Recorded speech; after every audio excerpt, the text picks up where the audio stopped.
3절과 4절의 말씀을 통해 오늘 성경은 우리 가운데 두 가지를 기억하라 라고 말합니다. 먼저 3절의 말씀을 보면 하나님이 우리 가운데 너희가 기억해야 되는 것은 바로 이것입니다. 여러분, 우리가 구원자임에 주목하여 이 말씀 함께 읽겠습니다. 시작. 대저 나는 여호와 내 하나님이여 이스라엘의 거룩한 자여 내 구원자임이라. 내가 애굽을 너의 속량물로 구스와 스바를 너를 대신하여 주었노라. 아멘. 자, 우리가 이 책이나 또 문학작품에서 참 은혜를 많이 받을 때가 있는데요, 이 바람과 함께 사라지다라는 책이 있습니다. 거기 책에 보면 아주 재밌는 내용들이 많이 나와요.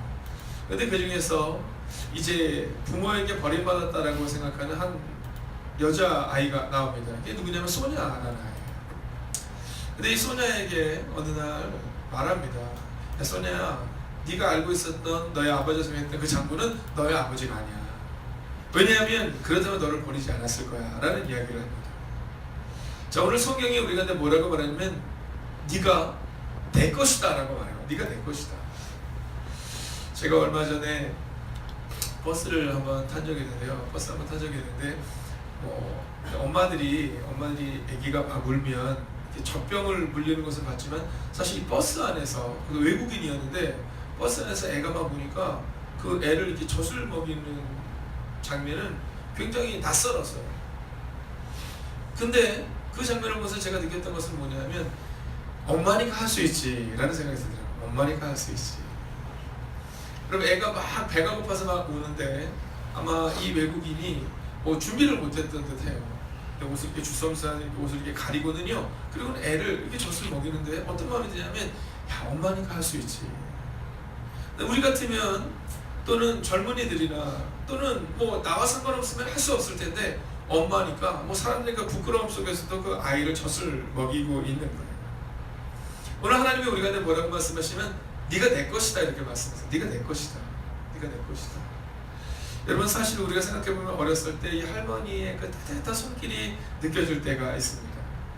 저희 교회 옆에 있는 은혜교회 목사님이 이제 둘째를 출산하셨는데 이 둘째가 딸이에요.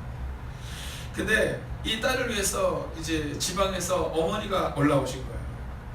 이번에 목회 세미나를 가야 되니까 아이가 둘이니까 이제 친정 어머니는 첫째를 보시고 또 시어머니는 둘째를 이제 나눠서 보시냐고 서울로 올라오신 거예요. 근데 놀라운 것은 뭐냐면 만약에 부모에게 맡겼다면요 그렇게 편하게 있을 수 없을 거예요. 근데 할머니에게 맡긴 거잖아요. 그러니까 이 목사님과 사모님이요 그냥 믿고 신경을 쓰지 않으시더라고요. 그래서 제가 물어봤어요. 아이고 애기들 어떻게 걱정 안 되더니 아이고 목사님 걱정하지 않습니다. 왜냐면 우리 어머니가 목사님에게 있어서는 어머니가 또 사모님에게 있어서는 어머니가 애들 봐주시는데요 이런 얘기를 하는 거예요. 여러분, 하물며 인간인 우리도 우리 아이를 할머니에게 맡기고 나면 그러면 걱정이 없다라고 말하잖아요. 근데 오늘 하나님이 뭐라고 말씀하시면 내가 너의 하나님이다 이렇게 말씀하세요. 내가 너의 하나님이다. 여러분, 우리가 신앙생활 하다가 어려울 때 왜 낙심하게 되냐면 하나님이 내 하나님인 게 안 믿어져서. 하나님이 내 하나님인 게 믿어지면 그러면 그냥 그분께 탁 맡길 수 있는데 사실 내 하나님이라기보다는 성경이 말하는 하나님 정도를 믿어지는 거죠. 근데 오늘 하나님이 내가 네 하나님이다 이렇게 말하면서 아주 중요한 첫 번째 메시지를 우리 가운데 줍니다. 그게 뭐냐면 내가 너의 구원자다라는 거예요. 구원자다. 사랑하시는 여러분, 오늘 여러분이 어떠한 문제 가운데, 어떠한 눈물 가운데, 어떠한 절망 가운데 있습니까? 여러분 기억하십시오. 하나님이 여러분의 구원자이심을 믿으시기 바랍니다. 여러분, 그러면 설명이 되는 거예요. 내가 너의 구원자다. 여러분, 홍해 앞에서 이스라엘 백성이 딱 서 있습니다. 여러분 상상해 보십시오. 200만 명의 사람들이 있었을 때 얼마나 장관이었을까요? 근데 그때 하나님이 내 구원자다 라고 믿었던 사람은 모세밖에 없었다는 거예요. 나머지 사람들은 다 두려워 떨었다는 거죠. 근데 오직 모세만큼은 그분이 나의 구원자이시니까 홍해를 가를 것이다 믿었어요. 그리고 손을 들었다는 거예요. 여러분, 오늘 여러분이 이 새벽에 이곳에 나온 행위가 어떤 행위입니까? 바로 모세가 손을 든 행위와 같은 거예요. 여러분, 하나님이 여러분의 구원자이시기에 여러분이 기도할 때 여러분의 기도의 제목 가운데 응답하실 줄로 믿습니다. 여리고성 앞에서 마찬가지. 여리고성 앞에 섰는데 너무 황당한 거예요. 성이 너무 높은 거예요. 야 우리가 저 성을 넘어뜨릴 수 있을까라고 생각하는 거예요. 근데 그때 여호수아는 믿었어요. 왜냐하면 하나님이 우리의 구원자심을 여호수아는 보았거든요. 여호수아가 보았을 때 하나님을 향해 손을 들었던 모세가 홍해를 가르는 것을 보았고, 제사장들이 믿음으로 발을 내딛었을 때 요단강에 갈라진 것을 보았어요. 그래서 여호수아가 선포합니다. 우리가 저 성을 7번 돌고 마지막 날 제7일에는 마지막 돌을 때는 우리가 그 성을 향해 소리를 지를 때 저 성이 무너질 것이다. 여러분, 애굽왕 바로 앞에 요셉이라는 사람이 서게 됩니다. 이 요셉이 누굽니까? 10대 때 아버지에게 제일 사랑을 받았던 사람이 요셉이에요. 근데 이 요셉이 이제 형들에게 시기를 받아서 멀리 팔려갑니다. 자, 멀리 팔려가서 하나님의 뜻대로 살아가려고 해요. 정직하게 살아가려고 해요. 근데 모함을 받아서 감옥으로 들어갑니다. 그때가 10대와 20대를 지난 거예요. 그리고 드디어 30대가 되었을 때 애굽왕 바로가 모세를 불러요. 여러분, 이제 인생이 바뀔 수 있는 인생의 전환점이 생긴 겁니다. 내가 애굽왕 바로의 꿈을 해석하기만 하면 그럼 나는 이제 그 감옥에서 나올 수 있는 사람인 거죠. 근데 그때 이 요셉이 뭐라고 말합니까? 애굽왕 바로에게 이렇게 말해요. 하나님께서 당신의 꿈을 해석할 것입니다. 여러분, 감옥에 있었던 20대의 그 요셉, 그 빛나고 찬란했던 그 20대를 보냈던 요셉이 감옥에서 분명히 깨달은 것이 있어요. 그것은 뭐냐면 하나님이 나의 구원자이시다. 여러분, 저는 오늘 이 새벽 이 시간 여러분의 가슴 가운데 그래, 비록 내가 지금 홍해 앞에 이스라엘 백성들처럼, 요단강 앞에 이스라엘 백성들처럼, 여리고성 앞에 이스라엘 백성들처럼, 혹은 아직도 감옥에서 빠져나오지 않은 것만 같은 아직 해결되지 않은 문제 가운데 있다 할지라도, 만약 하나님이 구원자심을 고백할 수 있다면 여러분, 그 하나님이 우리를 새롭게 만드실 줄로 믿습니다. 여러분, 거울을 볼 때마다 늘 생각하세요. 오늘 성경을 보세요.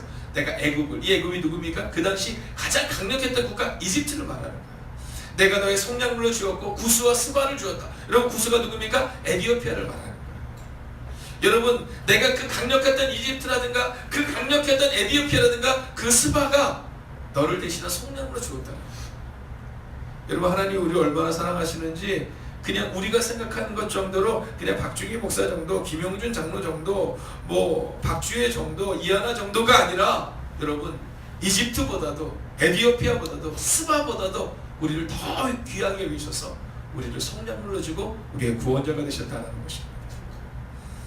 사랑하시는 여러분, 오늘 그 하나님의 구원자 되심을 고백하고 그리고 기도할 때 여러분 강력히 기도하세요. 하나님 말씀하셨잖아요. 이집트보다도 에티오피아보다도 스바보다도 나를 더 사랑한다고 말씀하셨으니 오늘 우리의 기도에 응답하여 주시옵소서. 여러분, 그때 하나님이 여러분의 기도에 응답하시고 여러분을 구원하실 줄로 믿습니다. 두 번째는, 자, 그렇다면 그분이 구원자이신데 왜 구원자이시냐라는 거죠. 4절을 같이 한번 읽을까요? 함께 있습니다. 4절 시작. 내가 내 눈에 보배롭고 존귀하며 내가 너를 사랑하였은즉 내가 내 대신 사람들을 내어주며 백성들이 내 생명을 대신하리니. 아멘. 자, 여러분, 첫 번째가 구원자이시다라고 말씀드리면 두 번째는요, 우리를 사랑하신다라고 말씀하세요. 여러분, 한번 오른손을 이렇게 한번 손을 들어보셔서 가슴에 한번 대보세요. 그러니까 한번 이렇게 고백하세요. 나는 하나님의 사람이다. 한번 더 해주세요. 나는 하나님의 사랑이다. 할렐루야. 여러분, 얼마 전에 제가 알고 있는 정신성 목사님이 계세요. 근데 이분이 아버님이 목회를 하세요. 아버님이 목회를 하셨는데 어떤 목회를 하셨냐면 특수 목회를 하셨어요. 고아원을 사역을 하셨거든요. 고아원 사역을 하는데 고아원 사역을 하다 보니까 같이 크고 같이 크잖아요. 근데 이분은 그 목사님이 자기 아버지를 모르고 살아났대요. 아버지가 늘 얘기를 할 때 내가 네 아버지다 이렇게 얘기하는데, 근데 그냥 그게 늘 느껴지지가 않았대요. 왜냐면 고아원에서 고아들과 같이 자라니까. 근데 초등학교 1학년 때였답니다. 어느 날 밤에 원장 선생님이 자기를 부르더래요. 그래서 원장 선생님이 왜 나를 부를까라는 마음으로 이제 원장실에 딱 들어갔는데, 그때 그 아버지 목사님이 그분에게 뭐 지금으로 치면 그런 크레파스 같은 거였겠죠. 그 크레파스를 주면서 이렇게 얘기했대요. 신성아, 내가 너를 사랑해. 그리고 네가 내 아들이야. 그걸 꼭 잊지 마. 이렇게 얘기했대요. 근데 그날 숙소에 들어가서 자는데 눈물이 크게 쏟아지더라고요. 아, 저분이 내 아버지셨구나. 그리고 아무것도 아닌 것 같지만 그 색연필과 그 크레파스를 받으면서 가슴에 품고 아, 저분이 내 아버지구나. 그 다음부터는요 자기 인생이 달라집니다.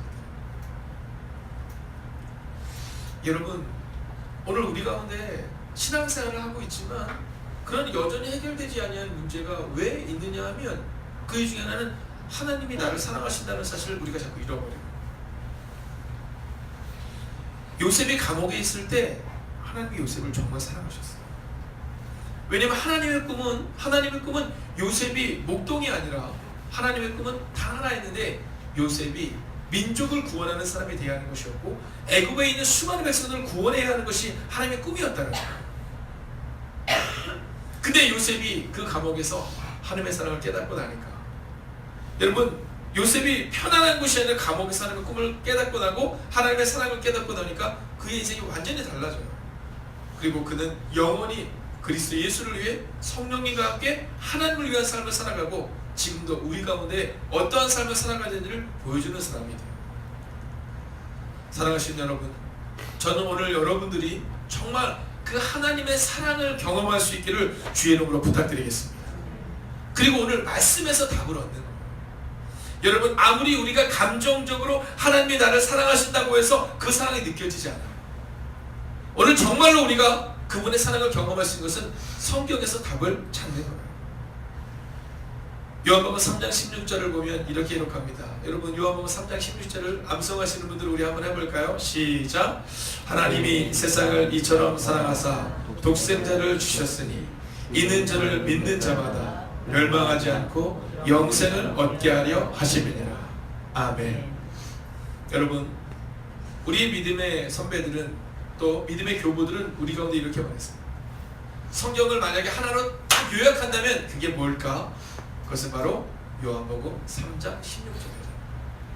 하나님이 세상을 이처럼 사랑하사 독생자를 주셨으니 이는 저를 믿는 자마다 멸망하지 않고 영생을 얻게 하려 하십니다.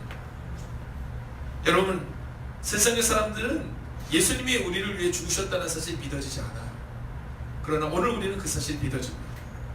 그런데 그 사실의 출발은 어디서 시작하냐면 바로 하나님이 세상을 이처럼 사랑하사에서 시작해요.